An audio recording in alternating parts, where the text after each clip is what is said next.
the worst thing I can do is stop my own progress. And it's so easy to do that.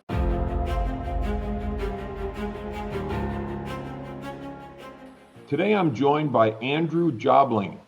Andrew is the author of 8 published books, a coach, and a mentor. He played professional football for the St. Kilda Football Club for 7 years, has spent over 30 years in education, speaking, business development, leadership training elite athletes, and well-being. Andrew is also a dynamic, entertaining, and inspirational speaker who is passionate about helping people believe more, do more, experience more, and succeed more. Welcome, Andrew. Great to have you, Thanks, man. Daryl. Thanks, mate. Great to be here. Well, that's an Yeah. impressive introduction. I like the sound of this guy. Hopefully he's got something valuable to say. I'm sure he does. Yeah, that is impressive. I mean, that's a really cool, journey that you've had thus far. And I know, I read Tears of Joy, loved it. And, your books are doing well out there. I think it's great. Thank you. Yes, it is a journey, mate. It's a fun journey. And I think we were saying before we started recording, like that's life, isn't it? You go along life and you do the best you can, and then you pick up wisdom along the way that you feel like you can help others with. So I guess that's why we're here, mate, because we've probably made more mistakes than most. We've got more things to talk about, hey? More poor choices. Right, exactly. I think there's a lot of truth in that. And I actually was speaking with someone earlier today on a podcast, and one of the things we talked about was what a blessing it is to have a life that was tumultuous and at times disastrous and difficult and everything else, because it allows us the opportunity to rebound and be, maybe better than we would have been without those kinds of troubles. Yeah. Look, it's all perspective, Daryl, isn't it? I think, too many people in life look at things that aren't as they want as bad, or, why is this happening to me? And I think I was there too for a lot of my life. And why is this happening? Why have I lost money? Why have I sacked? Why am I divorced? Why me? And then when you start actually asking the question, how is this happening for me? Then things change. And it's just perspective, really. And it's just learning that life is life and there's no straight line and it's not an easy ride, and you're going to get challenged and there's going to be adversity and there's going to be crap that happens. And, the old worn out saying is it doesn't matter what happens to you. It's what you do with what happens to you that determines how you live your life. And it's just looking at everything, as you said, like celebrating adversity. Yeah, you're challenged. Great. What's going to come out of this? What content as an author? My saying is there's nothing bad in life. It's all just content. It's content for my next book. So you're looking at, oh, that wasn't great. Well, yeah, no, that's good. There's a lesson there. I'll put it in a book and someone else can benefit from it. So that's life, mate. And I think you've got to love it. You've got to love every element of it. You can't just wait for the good times and be happy, and then when it's not good, be miserable, because that's a horrible way to live. If you can just celebrate everything that goes on in life, every human in your life, everything that happens in your life, whether it's good, celebrate it, whether it's bad, celebrate it. Because even if it's bad or seemingly bad, and it's often we judge too soon whether it's bad or not, don't we?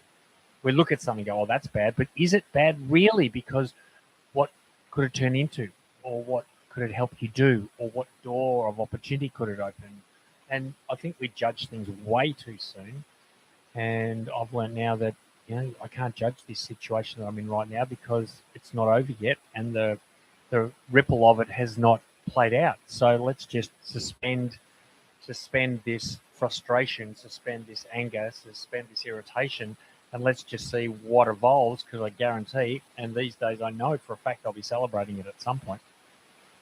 100%. Yeah, and that's so true, because I look back at my life and I'm like, all the crazy stuff that happened and everything that I got myself into, I look back and either it's, wow, I really learned a lot, or, oh man, that wasn't that bad,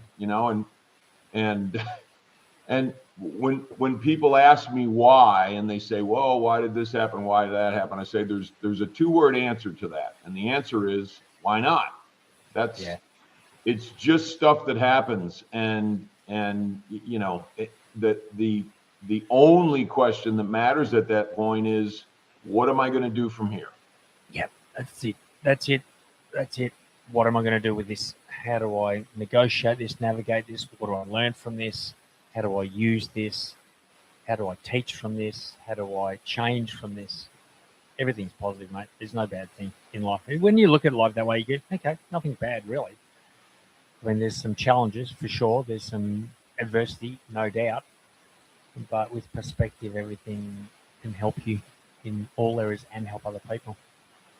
For sure. It's funny because I walk around with my phone and I am constantly on my little notes app putting notes in for my next book or for a talk or for coaching or for something that I'm doing, because life rings my bell constantly, right? Like, hey dude, check this out, or oh, look, that happened, or wow, isn't that something that would be cool to write about or teach about or whatever? And life is full of that stuff, especially if you're looking for it. Yeah, for sure. Absolutely. So one of the questions that I love to ask, and the audience, my audience, just, I know they get a lot out of the different answers that come through and the different stories. So because it's so important to relate to what other people have experienced in terms of the obstacles, if we could call them that, or the difficulties or the hurdles or whatever. But most important is, how did we get through them, and how did we show up to make our lives different? So the question is this: tell me about an event or a time in your life that caused you to show up for your life in a different way. Well, basically, Daryl, that describes my life. Multiple times when adversity strikes, or you hit a roadblock, or there is an event, or something happens. I mean, that's just not a one-off thing. That's an ongoing thing. That's an everyday thing, really. I mean, if you think about it, it's an everyday thing. And I think it comes back to, I guess, what you want for your life. And I made a decision, and I'll talk about one particular situation where I actually stopped thinking about what I wanted to do in life and started thinking about how I actually want to live. And that was the biggest shift that happened in a time in my life where it was dark, deep and dark. And so, I think we look at when things happen, I think that's the perfect time to just stop and go, okay, so what is my role in this? And sometimes things happen and it's out of our control, for sure. But I would have to say the vast majority of things that happen in our life that are undesirable, and people aren't going to like to hear this, it's our fault, your fault, my fault, that the relationship imploded, that the health crisis happened, that the money was lost, that business crumbled, that whatever divorce happened. As I look at all these events in my life, I think, well, there's one common theme, and that's me. And I think if we don't evolve and change, then we're destined to repeat that and continue getting the same outcomes. So, having said all that, my life has been led by a belief about myself that I'm not good enough. That's really the bottom line. I've been driven by a belief that I'm not worthy, I'm not good enough, and so I've spent my life trying to prove that I am good enough. And in all the wrong, well, not all the wrong ways. I mean, I became a professional athlete in a desire to try and get validated or feel successful or feel like I am good enough. I got into business. I worked my brains out in business to prove to the world that I am worthwhile and valuable and all that kind of rubbish that we do. And this headlong pursuit of business success led me to businesses and led me working 7 days a week. I owned a personal training business. I owned a cafe. The cafe failed miserably. I spiraled into about $100,000 debt. And so I was sitting there. This is probably 25 years ago now, I would say, as you and I are chatting. And I remember the day very, very clearly. It was a dark, dark day as I sat there feeling very helpless and very lost. And, whilst there were people all around me, I felt very alone and just started to mourn a life. Like, here I am, I'm getting towards 40 years old. You should have it all together at that stage in life, right? You should have your shit together at 40. That's That was my belief. And my life was far from together. In fact, my life couldn't have been much more crap. That's the scientific word for it. It was crap. Debt, working 7 days a week. I really didn't know the answer. I didn't know how to get out of it. All I was doing was what I thought I need to do, and that's work. And if anyone's ever heard the thing, just work and you'll get successful, that's not the whole truth. So as I'm sitting there, and the common question that we ask ourselves is, oh my gosh, what am I going to do now? What do I do? And I resisted that question because I thought about it. I thought, well, that's a question that's got me here. I thought I wanted to be a personal trainer, and I realized, well, actually, I guess I did for a while, but no, I don't want to do that. And I thought I wanted to own a cafe, and I definitely didn't want to do that. So here's all these things I thought I wanted to do, and I'd done them, and I thought, no, I don't want to do them. So that question is a dangerous question. I'm not going to ask that question again. So the question I asked myself, because as I'm sitting there in this life that I was not enjoying, I thought, Andrew, how do you want to live? And that was the game changer. That was the thing that changed everything for me, that question.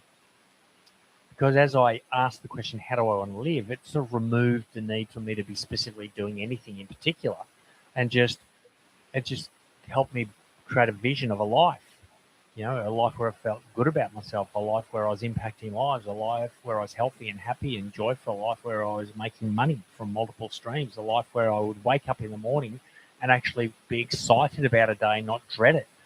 And I wonder how many people listening to this wake up in the morning, their first thought is, oh, no, I don't want to get out of bed, or I don't want to go to work, or I don't want to do that. And I thought, I don't want to live that way anymore. That's miserable. That's a miserable existence. So I started visualizing this life. And my eyes were closed, and I'm in this fantasy world as far away from my reality as I could get. And out of nowhere, and this is the key lesson here is when you ask the right questions, you will get the right answer. And see, most of us ask the wrong questions. People go, what is wrong with me? Well, you ask the question, what is wrong with me? You'll answer it. And you'll get a list of all the reasons why, all the things that are wrong with you, or why can't I do it? Well, you'll find out why. How do I want to live? And I visualized how I want to live. And then all of a sudden, out of nowhere, comes this idea to write a book. And, that was the most illogical idea ever. It was such a crazy idea. At that moment in my life, I'm working 7 days, working over 100 hours. I've got no time, no skills. I've got no background, no qualifications, no idea. I was a footballer. I played sport, and I joke that footballers don't write, they grunt. And so here I am just with this crazy illogical idea. I'm going to write a book. Somehow that idea was linked to that vision, right? Now I'm a Christian, so I believe God planted that idea in my head because he knew that was the answer. Now, I didn't know it was the answer, but I thought, well, can I? I don't know. Is there anything that could prove to me that I can't do it? Well, no, there's not that either. So therefore, there's a chance I can be a best-selling author. All right, let's do that. And that was the thinking behind it. And off I went, started writing a book. And that was the start of the change of my life. That my life turned 180 degrees from that moment, because in that moment, I was a best-selling author. In that moment, without any idea what I was doing, I was going to be out of debt and retired from personal training in the next few years. I knew it. I just knew it in my heart. Something just drove me. And over the next couple of years, I wrote and published my first book. I wrote a second book. The two books sold over 100,000 copies in the first couple of years, and my life changed. And that was first book published 2004. So we're 2026 as we're recording this. So it's 22 years ago. And a couple of years after that, I retired. I was out of debt, retired from personal training, and since then, since 2006, I've been full-time for 20 years. Full-time author, speaker, mentor, coach, podcaster, and doing all the cool stuff that you and I are doing, Daryl. So that time that looked like a piece of crap, $100,000 debt, depressed, anxious, working 7 days a week, couldn't get much worse, really. Well, with perspective, I could not be more grateful for any moment in my life than that moment, because I do not believe, if I hadn't been in that position, I would never have made that. Well, I had to ask myself that question, and I never would have had the idea to write a book. So it had to be there for this part of my life to evolve. So There's nothing bad about that. I mean, that $100,000 debt, people go, oh, you lost 100,000. No, I didn't. That was a very small investment for the life I live today. That's great. Yeah, and I love to hear those stories, Andrew, and your story, because it's so easy to blame, number one, and to say, oh, I'm this way because of this, or my life is this way because of that, or and live in the problem as opposed to living in the solution. And it's from what I glean, as soon as you started living in the solution showed up. Totally. Right. And had you been living in that problem and continued that problem, then the problem would have continued and exacerbated and probably gotten worse. And there's a huge difference between living in problems and living in solutions. Totally. But we get what we focus on, don't we? The more we think about it, the more we will attract it into our lives. So get out of the problem and look at the solution, because there's an awesome solution, even one you don't believe or never really have thought of before. You just ask yourself the right question. Such a key thing.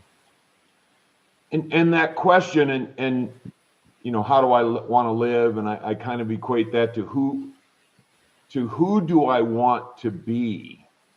Yes. And how do I want to show up on this planet? Do I want to be a person with that little belief system that I was given when I was a kid, and sort of carry that little box of stuff around with me my whole life and live in that little box? Or do I want to expand, right? And do I want to grow and change and morph and not have the limits? Yeah, no, I think that was a different stage for me. That next question, I don't think I was ready for that question at that point. How do I want to live and how do I want to show up? I think there's different level, there's different depth to those questions. How do I want to live is a bit more materialistic. It's a little bit more, I don't know. I think it's a little bit more, not superficial is not the right word. It is a little bit. How do I want to live? I want to have money and I want to have time and I want to do stuff that I love, right? It's a little bit, what do I want to have rather than who do I want to be? And I think that came later. That came a fair bit later when, I challenged with marriages and divorces. And after my last marriage ended, I was, in terms of self-worth, I was rock bottom. And that was at that point that I knew I had to think about who do I want to be, because I don't like this person that I am now. And so I think you've got to be careful that you don't jump into all the questions too soon, because it can get overwhelming. Because how do I want to show up? Who do I want to become? That can be overwhelming for a lot of people. I think you've got to be ready to ask the question. I think a simpler question to start with is, how do I want to live? Because you can see that. Right? Like I can see it. If you ask yourself that question, that's a very visual question. How do I want to live? You can see it. I want to travel. I want to spend time with my family. I want to You can look, you can close your eyes and see it. How do I want to show up? That's a little bit more ethereal. And so I think you've got to be ready. You've got to go through the process to get to the point. Well, and again, people listening, I'm not discouraging you from asking the question, how do I want to show up? But I think for me, it was a two-step process for me to be who I am today and the person I love today and the identity that I have today, as opposed to who it was then. Even when I started writing the book, it was still a bit superficial, because I was still looking for validation. I wanted to have an impact on lives, but a lot of it was, what can I get out of it? And I needed to make money. I was in debt. Let's be honest. Part of the reason I did it was to generate another income, or multiple sources of income to get me out of debt. So it was a bit more superficial, and the depth came a bit later in my life. And my spiritual journey had begun, and that was a big part. And I think when you get into that stage of life, that's when it's exciting. I really believe that's the cool part. Absolutely. Now, when I was young and I was starting on the journey of transforming my life, all I wanted to do was have a smile on my face at some point. I was miserable. I was just out of drug and alcohol treatment, did I want to do some things with my life? Absolutely. I wanted to do some things with my life, and all of them I've done. And I'm very, very grateful for that. But you're right. I had to start off with, I didn't even know the questions to ask at that point. No. And I was 19 years old. So the only thing I would say is all I wanted to do is just have some time where I felt good. Yeah. Yeah, mate, 19, what do you know? You're a 19-year-old bloke. You know nothing. You're the most clueless human on the planet when you're 19. I know myself because I was a clueless 19-year-old as well. And you just think the world revolves around you and you think you know everything anyway, even though your life's in the toilet. I still know the answer, right? Yeah. You're certainly not ready for that. How do you want to show up? Because it's like, well, check me out. Look at me anyway. I mean, I had biceps and I was a footballer and, I'm showing up. Girls are, calling me and this and that. And that's what I thought. That's how I wanted to show up. Well, I couldn't be further from the truth looking back at it now. But at that stage, you don't know. And this is where you've got to be where you've got to be. You've got to be where you're at. And you've got to look at where you're at. And just ask. So there might be 19-year-old listening to this. There might be 119-year-old listening to this. I don't think it matters. I think what you do is you've got to say, okay, let's reflect where I am right now. Am I happy with this part of my life? Am I living with joy?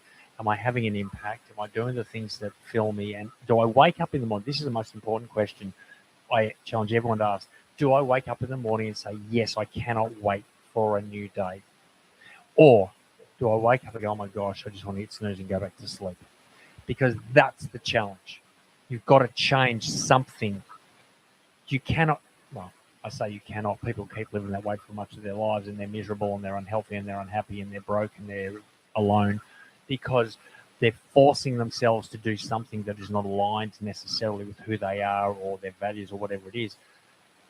You don't have to keep doing this whole have to go to my job. I've got nothing, I've got no choice. I have to go to my job, even if it's miserable. Well, no, actually, you don't have to go. You don't have to. You go because you want the money. You choose to go. If you stayed in bed, no one's going to come and pull you out of bed. Maybe you didn't turn up. They're not going to come after you and knock on the door. So you don't have to do anything. And that little paradigm shift there means that, okay, I choose to go. Okay, well, if I choose to go, how do I choose to show up?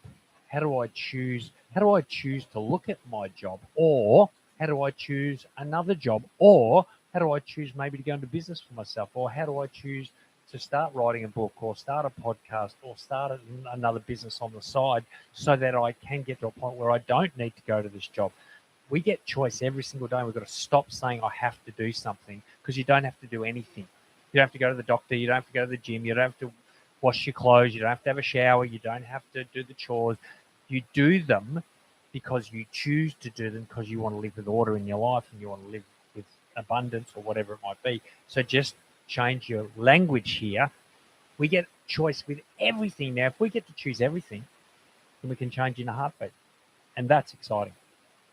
It is. And you brought up something that I love to think about because there was a time in my life where, everything's imploding, exploding, doing whatever it does. And that was a fair amount of my, my young life was that even after I got out of, drug and alcohol treatment, all that sort of thing. But my attitude back then was, man, what is going to happen next? And that's a terrible way to live. And yeah. Well, you've given your future to some other, just giving it outside away. your control. It's like, I'll just see what comes into my life and I'll deal with it as it comes. Well, that's no way to live. Right. And so for a long time now, it's been like, man, I can't wait to see what's going to happen next, because this life thing is so cool. And I love waking up in the morning every day. And I don't necessarily have that thought, but I love to get out of bed. I love to do what I do. I love to make the bed. I love to read. I love to meditate. I love to breathe. I love to do all the things that I do, eating right, exercise, and living my life in a way that shows that I want to live my life. And it takes a while to get to that point, but man, when you start doing that, it's crazy good. Yeah, absolutely.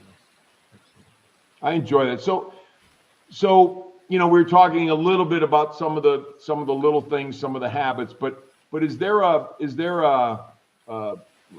for a small habit that maybe you implemented in your life that made a big difference for your everyday? Well, there's lots of small habits, mate. My life is, that's all my life is small habits. That's all it is. I don't do anything big. I just do lots of little things and I keep doing them. Even being an author today, and I've written 8 books and number 9's on the way this year, and people say to me, wow, that's impressive. And I try to convince them it's not impressive at all. It's just a daily habit. I write 10 to 15 minutes a day. That's it. There's nothing impressive about writing for 10 minutes a day. Trust me. The key is I do it every day. It's just part of who I am. I exercise, like you were saying, mate. I get up and every morning my alarm goes off at 4:45 a.m. And I can tell you probably 0 out of 100 times I feel like getting up. But I do it anyway. Why? Because it's a habit. It's unconscious. It's no longer something I have to think about, negotiate, debate about. It's just part of who I am now. I just get out of bed and I exercise. I do it every day. Same with eating, same with listening, same with reading, same with communicating and building business development and all sorts of stuff. I mean, my life is simply habits, and I know if I want something else in my life, it's going to create another habit. That's all. That's all it is. But it starts with but. Let me give you the but here. The habit is dependent on the identity, because if your identity doesn't support the habit, you won't last. There's a I don't know. I've got this book here. And this was a key book. It's a book called The Power to Change by Craig Groeschel. And in it, the statement that just took a hold was, you do what you do because of what you think of you. You do what you do, so the things you do, the actions you take, the habits you create are dependent on what you think about yourself. So if I'm going to get fit and healthy and I'm going to get in shape and this is it, and I start getting up every day, but my belief is you don't stick to anything, you're a procrastinator, you've got no willpower, you've tried before, you're probably not going to fire, you're not going to succeed, it's not going to work for you. That's what's going to win out. That identity is going to win. So yes, you can go to all the effort to try and create a habit, but if you haven't built the identity that will support that habit, if you haven't built the self-belief that will drive the action, it's not going to last. So the greatest habit of all, Darryl, is that habit of self-talk, the habit of identity. Every day, prayer every day, affirmation every day, reminding myself that I am worthy, that I am good enough, that I am an action taker, that I'm a habit creator, that I am a difference maker. Every single day, that's the work. That's the greatest work there is, because writing a book's not hard. Getting in shape's not hard. Building a business really isn't that hard. The hard work is building the identity that will support what you're trying to do to get the outcome you want. Absolutely. And I spend my time, because I have the type of a personality. I can take things to the extreme. That's just that, and it's part of me, and it's part of how I'm built, and I can have a mind that runs rampant, and it's been a long time, but the things that I've developed and the measures that I take every single day, and it is little stuff. I mean, it's probably, out of a 24-hour day, I probably spend an hour and a half or so with my disciplines, my habits. And but they quiet my mind, they quiet my heart, they allow me gratitude. I practice gratitude every day, and those are the difference makers. Those are the things, and you talk about sort of mindset kind of stuff, but if I'm grateful, then to me the world just opens up, because there's something in gratitude that just changes life. Absolutely. I think we're far too fixated on the behaviors that we need to take and far less focused on the things that build us from the ground up, and gratitude is one of them. Appreciation for the world, the things we've got, I really stopping to think about the strengths, the gifts that I have, because I tend to keep going. My mind keeps going to what I'm not good at, what I can't do, what I haven't done, what I should be doing, rather than, okay, what have I done? What am I doing? What am I good at? What's my strength? What's my gift? What are those character traits that I own, that I have? And I know I'm persistent. I know I'm compassionate. I know I'm determined. I know I'm faithful. I know I've got a capacity. I know that stuff. It's just when I let the noise distract me from that, that's the problem. So that's where we've all got to really spend some deliberate time every day. It doesn't need to be a lot of time. It's only a few minutes a day or a couple of times a day, just refocusing on who I am, because I am worthy. And I mean, this was a big problem for me because I've never felt worthy. And it was really, for me, the biggest shift was when I stepped into my faith and I started to think about the fact that, well, if I'm a child of God and He created me, He loves me, and I'm worthy. I'm worthy because I'm here, not because of anything I do. He doesn't care what I do or don't do. He loves me anyway. Like a dad, right? Like a dad loves their kid, irrespective. Yeah. Even when their kid's doing dumb stuff, and trust me, I did a lot of dumb stuff. My parents kept loving me. They loved me anyway. They loved me for who I was, not for what I did, or how I looked, or how much money I had, or how successful I was in business, or whether I had a six-pack in buns of steel. They loved, or whether I made it as a professional athlete. They loved me anyway. Why is it that we put so many conditions on our self-love when the people that know us love us unconditionally? The God that created us loves us unconditionally. And I think when we can get to that point where I love me because I'm here, because I exist, then we can grow from there. Like everything we achieve comes from that foundation of self-love rather than trying to achieve self-love. Because when you're trying to achieve it through accumulation and achievement, you'll never get there. I've chased that a lot of my life and never ever got it. But when you build the self-love, watch the achievement happen then, and you do it from that base, not to achieve ground zero, but from ground zero, then the world is your oyster, and then things happen, things change, lives change, you change, great things come into your life.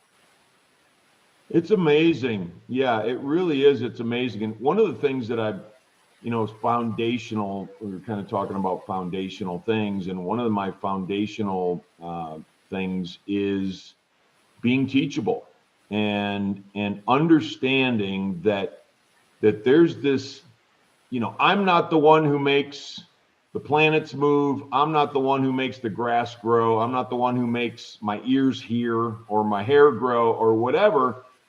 There's something else significantly larger than me that is handling all of that stuff. Even breathing. I don't have to think about breathing. I don't have to think about my heart. Isn't that good? We don't have to think about breathing. Imagine if we had to focus every day on every moment on taking a breath. It'd be a very I might forget stressful day.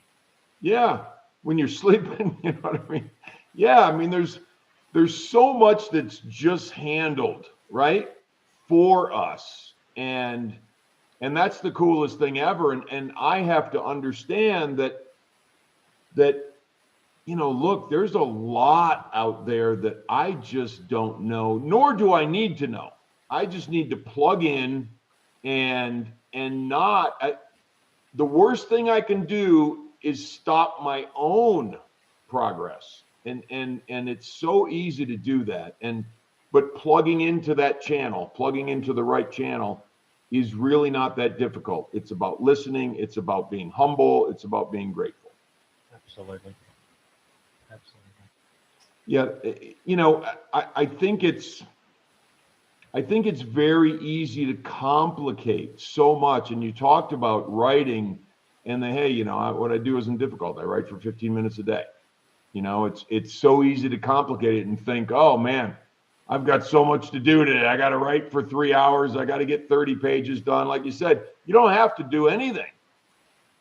We can choose to do things. And I think we choose. Yeah, we can take I'm a big fan of taking my power back and not giving it away to all of these things that I can give it away to, and splintering myself. I can bring it all back in here, and inside here, and speaking of God, I believe God is everywhere, but man, if I take my power back, it's right here, Yeah. and it's very powerful. Well, it's a noisy world we live in, and right now the noise is loud. The noise is everywhere. The social media crap, the wars that are happening in Australia right now, petrol prices are going through the roof, and people are now hoarding petrol. People are going out with little cans and filling it up, and now petrol stations are running out of petrol, and there's all this noise and fear, and if we buy into it, we're going to be distracted from the most important things in our life. And you're right, life is simple. Like everything I do to get the outcome I want is simple. I do the writing, I move my body, I put the right foods in, I make the calls, I encourage and lift people, I help people, I grow people. It's not hard to do. It's just choice, choice, choice. So you just got to keep remembering everything's a choice. Nothing's a have to. I don't have to do anything. I choose to. You can choose to turn off the TV. You can choose to not watch the news. You can choose to not read newspapers. You can choose not to listen to radio. You can choose to read books that will uplift and empower you. You can choose to listen to amazing podcasts like this one. You get to choose who you associate with. You choose. All these are choices. I have to go to work. Yeah, I have to deal with this toxic person. No, you don't have to. You can avoid them. There's choice. Everything's choice. And when you understand you get to choose, then you can simplify and you can focus on those simple actions, those simple behaviors that over time repeated will create a very predictable outcome. They'll create abundance. My life now is abundant in so many areas, not because I'm clever, not because I'm special, not because I know more. In fact, I probably know less. I mentor authors now, and I say to most of them, you are far more qualified to be an author than I ever was or ever will be. The only difference potentially between you and me is I do it every single day. I don't miss a day. And I believe in myself now. I've done the work to have self-belief. And life's simple. It truly is simple. I love it, Andrew. I really do. And it's so great to hear that. And it's so great to get back to that simplicity because it's not a complex program. And I like to say life is a simple game for complicated human beings. And I believe that to be true. Well, it's humans that complicate things. We love to complicate things. Like life is simple. I mean, right. Look at animals. My gosh, have a look at a dog, for goodness sake. A dog, I love dogs. I just love them. Part of my goals every week, I have a goal to get some dog love. I've got a certain number. I've got a goal to get a certain number of dogs when I go out in the train in the morning, and I've got my little doggy friends, and they just want to be loved. Like they just got such a simple outlook on life. Is I want to go for a walk. I want to get a pat. I need to eat food. I'm going to be happy every time I see someone. I'm going to wag my tail and give them a lick. And it's amazing how many people, when their dog, they walk past with their dog and the dog jumps up on me and licks, and they say, "Oh, I'm so sorry." And I'll say, "Don't be sorry. This is absolute joy to me." To have this beautiful creature show me that love. Why can't I do that more often with other people? And I'm not saying I'm going to jump on them and lick them, but why can't I be enthusiastic about seeing people? Why can't I? That again, this is simple stuff. This is choice. We often say, well, that person made me angry. No, they never made you angry. You chose anger. Understand, you are in control of your thoughts, which means you are totally in control of your emotions. What you focus on will lead to an emotion. So if you're feeling an emotion, stop blaming someone else and say, well, it's not my fault. Such and such made me angry or frustrated or fearful. You chose anger based on your perception of what was said or what was done. You chose that, which means if you chose anger, you can choose gratitude. You can choose empathy. You can choose joy. You can choose. I think the theme sounds like the theme of this podcast is choice. We all have choice. Make better choices, and better things will happen in your life. Great stuff, Andrew. I really appreciate that. Thank you so much for sharing your wisdom and your joy and your wonderful way that you approach life. It Thanks, really, Phil. yeah, it's very, very cool. And I know a lot of people, get so much out of what you offer. So how do we find you out there? How do we find your books? How do we find your coaching and speaking? Well, the simplest thing is go to my website, Andrew Jobling, jobling.com.au, .au on the end. So andrewjobling.com.au. And Great. my podcast, I have you, Daryl. You were one of my fabulous guests. I'm an alumni. Back episode 298 of the Wellness Puzzle podcast, When I Stopped Fighting, is with Daryl Dittmer. So I encourage people to go and listen to that as well, because that was an awesome podcast. Thank you. I appreciate that. That was fun. We had a great conversation, and another great one today. And I very much appreciate it, Andrew. Thank you. And we'll talk soon, I'm sure. Thank you for joining us on the Show Up podcast. To learn more about me, my coaching, or my books, please feel free to visit my website, daryldittmer.com. DarylDittmer.com. Thank you.